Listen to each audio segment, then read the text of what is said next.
Hi అండి, welcome back to our channel. ఈరోజు నేను వీడియోలో గోంగూరతో పచ్చడి చేశానన్నమాట. చాలా బాగొచ్చింది, చాలా బాగుంది కూడా. ఒకసారి నేను చెప్పిన విధంగా మీరు ఒకసారి ట్రై చేసి ఎలా వచ్చింది ఏంటి అనేది నా కామెంట్లో కామెంట్ చేయండి. ఈ మారుగా పచ్చడి చేసుకొని వేడి వేడి అన్నంలో వేసుకొని నెయ్యి వేసుకొని తింటే ఉంటుంది. అబ్బా, అసలు చూస్తూ ఉంటేనే నాకు నీళ్ళు ఊరుతున్నాయి అనమాట. అది ఎలా చేసుకోవాలనేది వీడియోలోకి వెళ్ళిపోదాం. ఫస్ట్ అయితే ప్యాన్ తీసుకొని 1 స్పూను ఆవాలు, 1/2 టీ స్పూన్ వచ్చి మెంతులండి, అవి వేసుకొని డ్రై రోస్ట్ అయితే చేసుకున్నా. నేను ఈ చట్నీలో కొంచెం ఆయిల్ అనేది తక్కువే వాడినాను అనమాట. మీరు ఆయిల్ కావాలంటే ఆయిల్లో కూడా అవి వేయించుకోవచ్చు అనమాట. ఆవాలు మెంతులు అవి వేగిన తర్వాత పక్కన తీసి పెట్టుకొని ఆ ప్యాన్లో 1 స్పూన్ ఆయిల్ వేసానండి.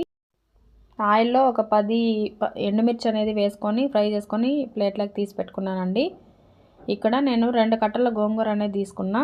అది ఒలుచుకొని కడిగేసుకొని తేమ అనేది కొంచెం ఆరబెట్టుకోవాలండి. అదే ప్యాన్లో ఆల్రెడీ ఆయిల్ ఉంది కదా, అదే ప్యాన్లో వేసేసి దాన్ని పేస్ట్ కింద వేయించుకోవాలన్నమాట. చూసారు కదా, కొంచెం కొంచెం వేసుకొని ఆ మారుగా నేను ప్యాన్ అనేది చిన్నది తీసుకున్నా కాబట్టి కొంచెం కొంచెం అనేది వేసుకొని ఆ మారుగా చేసుకున్నా. చేసిన తర్వాత రోస్ట్ అయిపోయిన తర్వాత దాంట్లో కొంచెం చింతపండు అండి. ఆల్రెడీ గోంగూర అనేది పుల్లగా ఉంటుంది కదా, కాబట్టి కొంచెం చింతపండు అనేది వేసుకొని అది కూడా కొంచెం ఫ్రై అయిన తర్వాత అది పక్కన పెట్టుకొని చల్లారబెట్టుకోవాలి. ఇప్పుడు అదే ప్యాన్లో ఎండుమిర్చి వేసాం కాబట్టి ఇప్పుడు పచ్చిమిర్చి వేసుకోవాలి. ఎందుకంటే గోంగూర అనేది పుల్లగా ఉంటుంది, కొంచెం కారంగా ఉంటేనే చట్నీ అనేది బాగుంటుంది. ఇప్పుడు అవన్నీ ఎండుమిర్చి, పచ్చిమిర్చి, ఆవాలు, మెంతులు, కొంచెం ఉప్పు వేసి కొంచెం బరగ్గా అనేది మిక్సీ పట్టుకోవాలి. చూడండి, వీడియోలో చూపించినట్టుగా అమారుగా బరగ్గా మిక్సీ పట్టుకొని అందులోకి మనం ఆల్రెడీ వేయించి పెట్టుకున్నాం కదా గోంగూర, చింతపండు అనేది, అది కూడా వేసి ఒకసారి మిక్సీ పట్టుకోవాలి. ఇక్కడ నేను కొంచెం ఎక్కువ మెత్తగా అనేది పట్టుకున్నా, మీరు కొంచెం బరగ్గా అనేది పట్టుకోండి, లేదంటే రోల్ అనేది ఉంటే రుబ్బుకోండి, బాగుంటుంది. ఇప్పుడు అదే ప్యాన్లో ఒక 2 స్పూన్లు 3 వేసాను అనమాట ఆయిల్. దాంట్లో పోపు దినుసులు అండి, జీలకర్ర, ఆవాలు, మినపప్పు, తర్వాత పచ్చెనగపప్పు, ఇవి బాగుంటుంది అనమాట.